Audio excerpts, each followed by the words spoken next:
Hello, everybody, and welcome to this week's episode of You Are the Guide. New week, new Monday, new episode. And we're exactly in a week, well, give or take, a week from actually, is it exactly a week? I think it is exactly a week from today when you're listening to this. If you're listening it on Monday, from our upcoming eclipse. So I needed to talk about this. And I wanted to talk about, well, I want to talk about the eclipse and give it a little twist and make it about how we can use this whole energy about the eclipse, the information, the hype that is surrounded for a positive use, for personal growth, because that's my thing. It doesn't matter if it's like extending the cable on my headphones, if it's like holding the microphone. I'm like, what can I learn from that? Like, I'm constantly using my life experiences to learn from things. I am a Sagittarius rising. And if you know about astrology, that is why. Like, I'm obsessed with learning, and especially when it has to do with spiritual personal growth. So today I want to go through each one of the rising signs and talk to you about something very specific. And it has to do with the energy of Aries. If you know about astrology, Aries is the first sign of the zodiac. And it's represented by masculine energy, and it's represented by the energy of this feeling of feeling empowered, of feeling like a leader, of being the one that initiates things, that starts things, that is assertive, that is able to take action. Specifically, that's a big key. And I started thinking that something that we're letting go as this energy, we're tapping into it, or even forget the eclipse. This is something that we can all relate to, regardless if there's an eclipse or not. We all have a part of us in some way or another, especially if you're willing to accept this to yourself, because it takes a sense of humility to accept that we all have a part of us where we feel powerless, where we sometimes feel like victims of life, of a situation, of a circumstance. And because we feel like victims, we let go of our power. We stop taking action. We almost allow life to make decisions for us. I don't know if any of you can relate to this, where you arrive at a moment in life where you almost become apathetic about what's going on and you don't take charge and take action. That is the energy of Aries that we're all giving the opportunity to tap into. Now, the interesting thing is that for all of us, we do have this energy within us, but it's in a different area of life. And that is where in astrology, there's 12 signs. And depending when you were born, we each have a rising sign. That is where the sun was rising in the moment that you were born.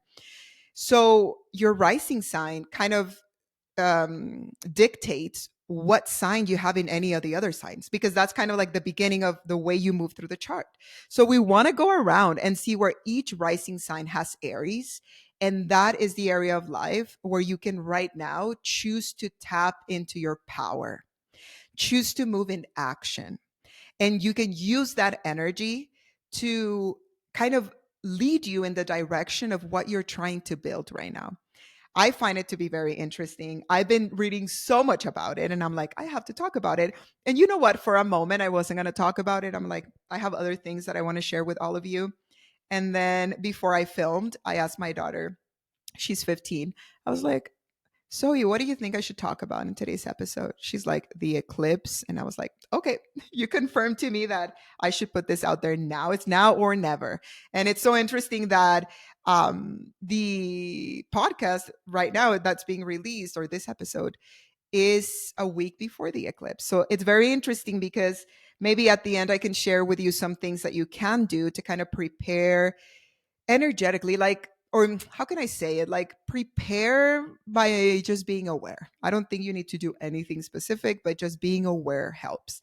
So if you know your rising sign right now, I'm going to go in order and I'm going to say each one of them. If you do not know your rising sign, you can go to astro.com. I use that website. You can use any of them, but you put your birth information and it will give you your rising sign. It's also called the ascendant. So based on your ascendant, that is where I'm going to be focusing on this information. So don't get confused with your sun sign. Whenever you were born, if you were born in April, at the end of April, you may be a Taurus sun. Okay, great. But here we're not talking about your sun. We're talking about your ascendant. So you want to make sure you know where you have your ascendant. So let's get started. Now, and I'm going to be reading notes because there's no way I can remember all of this. So, Aries rising. If you are an Aries rising, you have Aries in the first house. That is where the sun was setting when you were, or rising when you were born. And the first house has everything to do with your sense of self, your identity, how you present yourself in the world. So, this means that for you, what I just talked about when it comes to this energy of being assertive, of taking action, of being a leader, or being able to start or begin new things, this is part of your identity for you. Either it already is, or life itself, since you were little, has been teaching you how to become that. So, since we are going to be having this solar eclipse there, and the eclipse in itself is almost as a moment of doing two things. One, of going within, because when there's an eclipse for a moment, that area of your chart becomes dark. It's like, what does darkness mean? Not dark like in a bad way, but it means you're going within to see what is in there that maybe I don't want to face. And especially with Aries, what do I not want to take responsibility about? What do I not want to face? In what way do I feel that I may still be a victim or play the role of a victim or feel powerless when it comes to my identity? In what way am I not authentic? Because Aries are just themselves. Aries say it like it is. In general, I'm generalizing, but if you have that energy and you find that you're not authentic, you're not tapping into your power. So just know, for Aries rising, this has everything to do with yourself and your identity. How can you no longer feel or play the role of the victim? How can you empower yourself in the way that you present yourself in the world? You may feel like you may want to change the way that you look, change your hair, change the way you dress. It can be anything. So making sure for Aries risings that just know that you're the star, you're the star of the show. And this is a good moment for you to be able to do that. And then during the eclipse as well, it's a solar eclipse. So at some point, the light comes back and you will be able to more clearly moving forward, especially within the next 6 months, develop this and work on this that we're talking about. It's almost like every eclipse is the new beginning of a new chapter. If it was a book, it's like new chapter. You may find new characters, new things, new interests. But for Aries risings, it's truly about you and your identity, your goals. Taurus risings. If you are a Taurus rising, this is happening in your 12th house.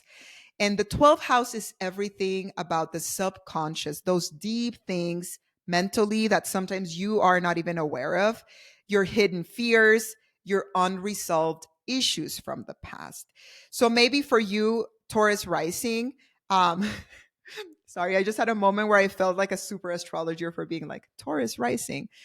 Anyways, for you, Taurus rising is all about most likely things in your subconscious that you've been trying to avoid may come up to the surface and you finally be able to face them, take charge of them, become responsible for those things that you thought that you could just ignore and put under like the table and be like, I don't have to deal with that. Allowing yourself to deal with that. The 12th house also has to do to some level with mental health. So it's addressing that. It's the world of spirituality, of psychology.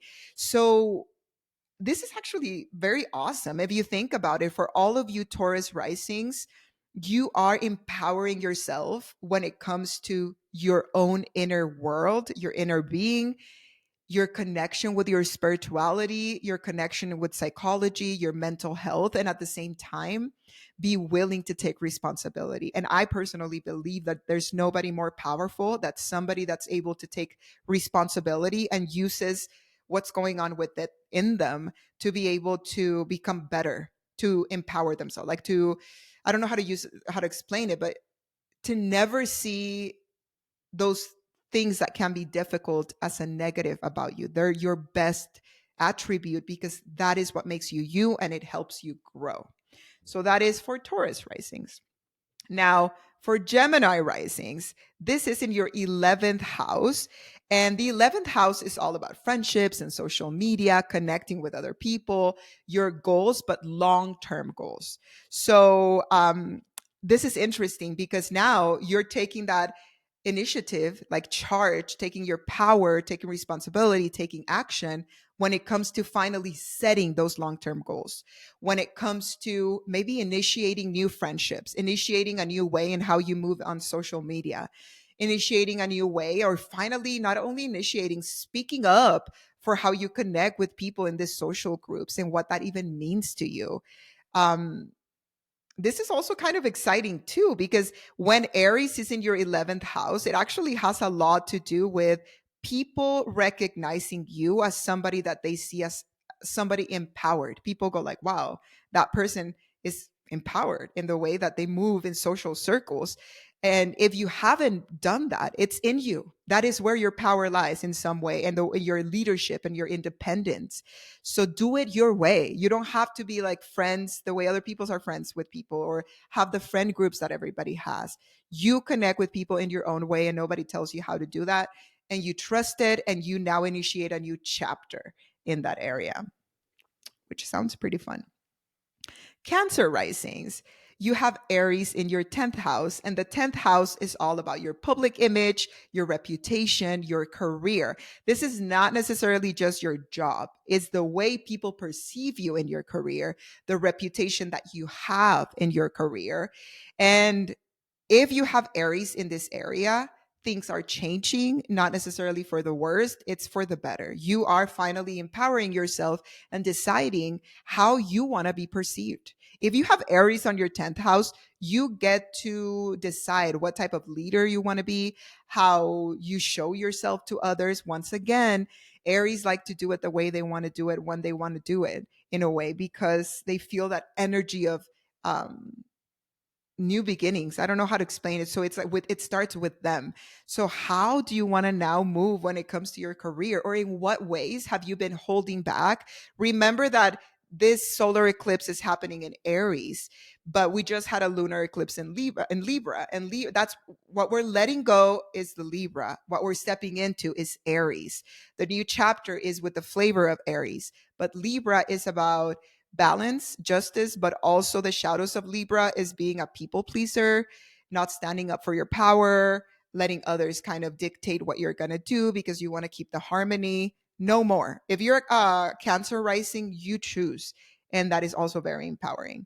So it's all about reputation, career. So, yeah. Now, if you are a Leo rising, I know a lot of Leo risings. Aries is in your ninth house. The ninth house is about your beliefs. This is huge because your beliefs, what you believe in, is what gives you in many ways your security. And it's the way that because you believe something, you make decisions. If you don't believe in something, you're not going to participate in that. So your beliefs really dictate a lot of how you're manifesting things in your life.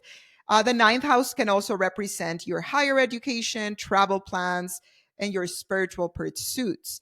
Um, if you have Aries in the ninth house, the way that I'm kind of translating this is you're starting a new chapter in maybe learning a whole new way in how you a whole new way of belief system. You may maybe start studying new spiritual beliefs, or vice versa. You were super into different spiritual beliefs and now you're like, no, I don't believe that anymore. And you're letting it go. Once again, you are being you are creating a new path in how you connect with that higher connection of spiritual learning, exploration, and how that affects how you see the world. This may take you into starting. It could be studying something. It can be wanting to travel. It also represents travel because when we travel, we see other things. And when we see other things, we learn. So maybe you may find yourself having a lot of different experiences. But because Aries is there, you, once again, I'm sounding very repetitive, but you decide. You're not going to be doing something that somebody tells you. Like, you're going to be like, what do I want to explore? And you are the one that are going to empower yourself through taking action. If you've been feeling insecure or limited, it may be because you have not been allowing to step into your power by learning new things. You've decided like, oh no, I'm only going to keep doing what everybody else tells me to do, so you feel unfulfilled. You maybe don't travel because nobody else around you travels. You are the leader. Like, you start. If nobody's traveling and nobody's learning that thing you want to learn, it's totally okay. You do it, because that's why you have Aries there. So that is for Leo risings.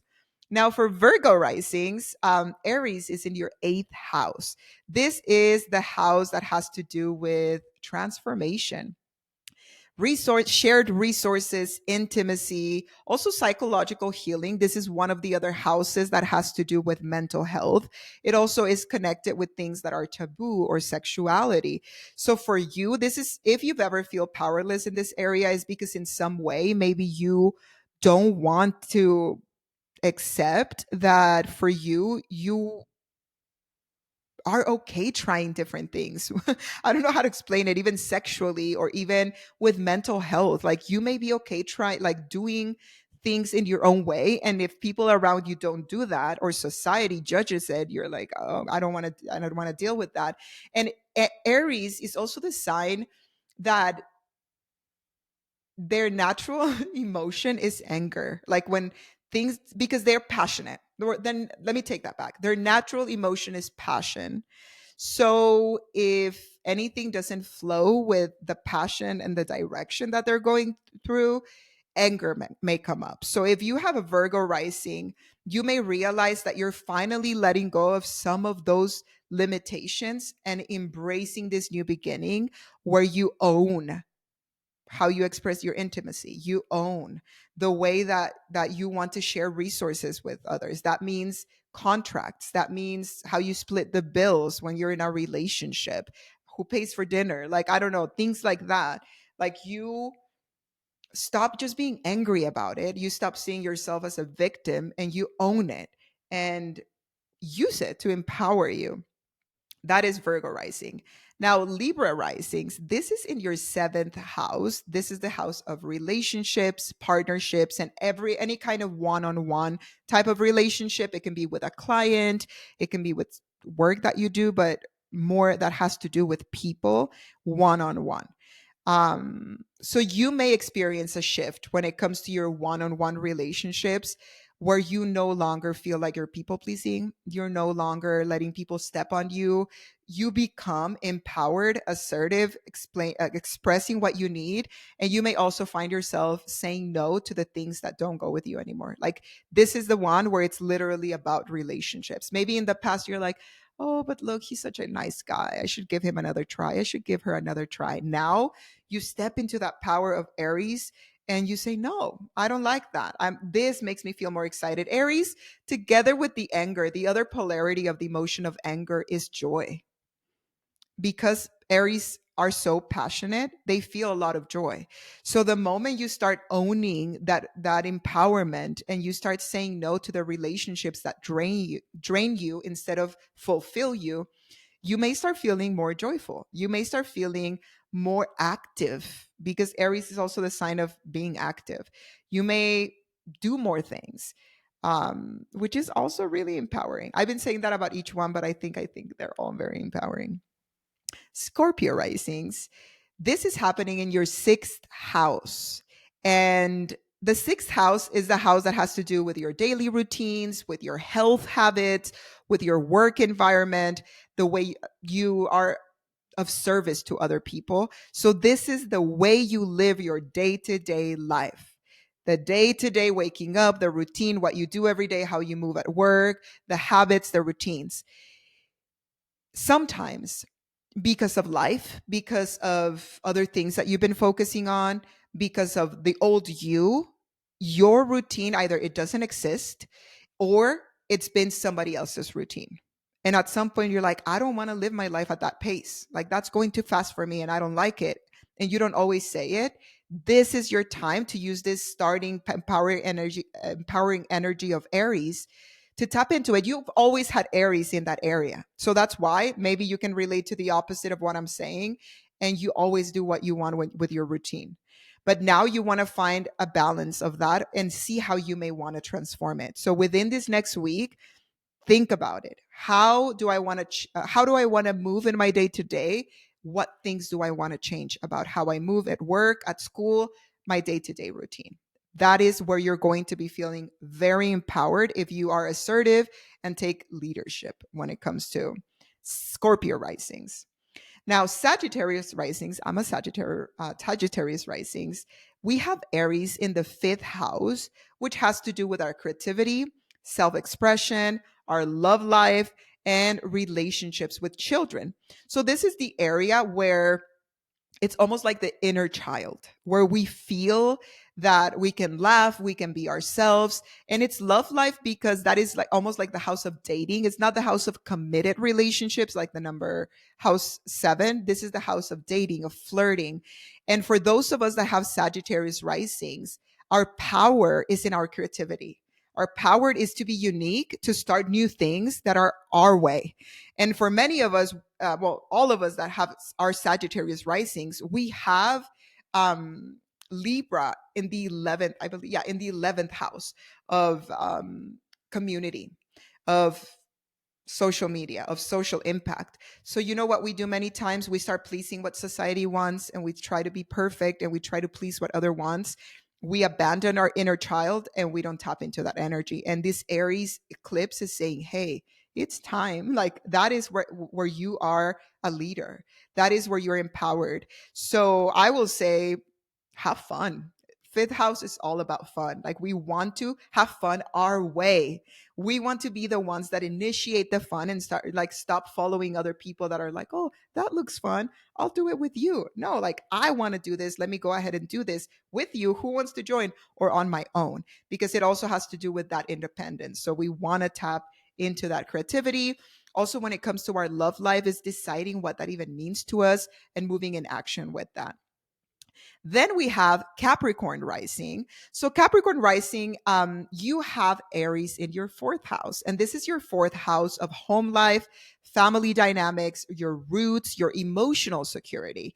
So if you think about it, this is actually a time where you may experience changes in your living situation, in the way you communicate or the way you express your needs in your living situation with your family, so it can bring you security inside. Once again, that is not an area where you ever want to feel powerless. You actually want to tap into your assertiveness and your leadership and say, hey, this is what I need. You want to tap into discovering how do I feel that I belong? And am I doing what I need to do or what I want to do? Forget what I need to do. Am I doing what I want to do in order to feel that I belong? It can be your home, with your family, or the way you speak to your inner child, how you feel inside of your heart. And that is for Capricorn rising. Now, Aquarius rising, Aries, is on the third house. So the eclipse has to do, the third house is all about your communication style, local environments, your siblings, learning process, not like learning. How can I explain it? Like in a long term, but more how you learn, how you communicate, how you deal with the people closer to you. Many people say the third house is about siblings because it represents development. Like the houses represent the development from birth until death. And usually, when we first start interacting with people, it's with our siblings. Those are the first people we interact with. But now, maybe this has nothing to do with siblings for you, or you don't have siblings. Who are the people closest to you? How are you interacting with them? When life brings you experiences, how do you learn? And how do you communicate what you learned with others? This is all about communication. If you have Aries here, you are a natural initiator in this area. You may hold the key of how we can all do things better in this area. The question here is, are you doing it? You may find yourself within the next few or the next 6 months changing the way you deal with the people around you or changing the way you communicate with the people around you. So that's going to be very interesting. Also very powerful. Everybody's powerful. Your community as well. You may just change the way you connect with your community, either by saying no and tapping into that Aries energy and being assertive, or by now saying, I don't want to do that anymore. Now I feel I need to go to this part of the community and communicate in this way. You hold a lot of wisdom in the third house. And the great thing about Aries in that house is that it's all about action. Many of us that have other signs there, we don't even know how to. We never begin, or we hold back. You have the power to communicate. Maybe you'll start a podcast. Maybe you'll start something else that we need to hear. Now, lastly, we have Pisces rising, and you have Aries in your second house that has to do with your finances, your values, your self worth, and your possession. It may be time to like create a new relationship with money. Maybe for a long time, you know that, like, oh my God, like I don't like the way I relate with my finances. This is the time where you finally take action. You do things different. You read that book about budgeting. You find that financial advisor. You do the thing that you know will bring you the success and make you feel empowered when it comes to money. Remember, every one of these signs, that is where you feel your power. You want to feel empowered with your self-worth. You decide you are worthy. You no longer let other people tell you, or even old patterns of trauma from the past. You decide that you are worthy. You may need to reassess, like I said, your relationship with money, your material resources, or what you truly value in life. So let's go back through each one of them simply. Pisces rising, your power is in the way you move through your finances. Your power is your material possessions. Your power is your self-worth. Aquarius rising, your power is your communication. Your power is your assertiveness in your communication, and also the way that you connect with those around you. Capricorn rising, your power is your home. Your power is feeling a home in yourself. Your power is the way you move through your home. Sagittarius rising, your power is your creativity. Your power is your ability to have fun, to be free. Your power is the way you connect with those people romantically that you want to connect to. Scorpio rising, your power is your daily habits, the way that you move through your day, the way that you create your routine, the way that you move through work. That's your power. Libra risings, your power is the way you move in one-on-one relationships. You have the ability to really be a leader in the way that you move in your one-on-one relationships. Virgo risings, your power is the way that you navigate the darkness of your mind, the things that are taboo, your sexuality, the way that you move through mental health issues. Leo risings, your power is the way that you connect with your spirituality. You learn about higher perspectives and your beliefs. Your beliefs are your power. Cancer rising, your power is your career. Your power is the way you are perceiving the world. Your power is deciding how you choose to present yourself and to the world through your career. Gemini rising, your power is your friendships, so the way you move in your community, social media, and your long-term goals. You can do more there than maybe any of us. Taurus risings, your power is in your subconscious. Your subconscious, deep within yourself, your spirituality, you have so much power there. And you may do it in such a unique way that all of us are like, oh, I don't get it. Or it may just come easy for you. And lastly, Aries rising, your power is your identity, is yourself, and it's the way that you allow us to perceive you in the world. So as we're moving and getting closer to this eclipse, what if astrology is BS and it means nothing? You can still use this information to inspire you in how you can tap into that power. I don't know how many times I've said the word power in this recording. Anyway, so we are getting close to approaching the eclipse. You can use this time to just contemplate this area of your life. Nothing's going to change in 1 week. We're not saying this area is about to transform in this week. No, this is a new beginning in that area for the next 6 months. And the invitation through this episode that I am making is, I believe that you are powerful in general. Forget just Aries, in general. But I also believe that we all have that unique way of connecting with taking action, with being able to be assertive, of being leaders in in an area, and I believe it can have to do with this. So if you want to tap into that flavor, it's inviting life to open this new chapter within the next 6 months and show you how you can be more of you in that area. I know many people sometimes recommend to meditate on it. I just say contemplate it and use your thing. Meaning, if you like to work out and think about things while you work out, do that. If you like to journal, do that. If you do practice meditation every day, then meditate about it. If you're a songwriter, write about it. I don't know, like, you do your thing, but I invite you to contemplate it to see what you discover. As of me, when it comes to me, I'm doing that, and I just share with you. This is happening in my fifth house of fun, of connecting with my inner child, of being empowered when it comes to enjoying my creativity. And I plan to continue doing that, and I will be sharing it with you through this podcast. So I hope that this information was helpful. I know sometimes this type of videos are a little long because not everything that we're talking about is specific to you, but they're helpful. I love going through them, listening on the information, and it was only relevant to do it now. With that said, I hope that you're here next week for our next episode that will actually come out on the day of the eclipse, and it will be a good episode. I hope you have a wonderful, wonderful week. Thank you for joining us, and I appreciate you so much. I would love, if you're watching on YouTube, let me know in the comments, what is your rising sign and what are you excited to connect to in this next 6 months? Hope you have a wonderful day. Bye.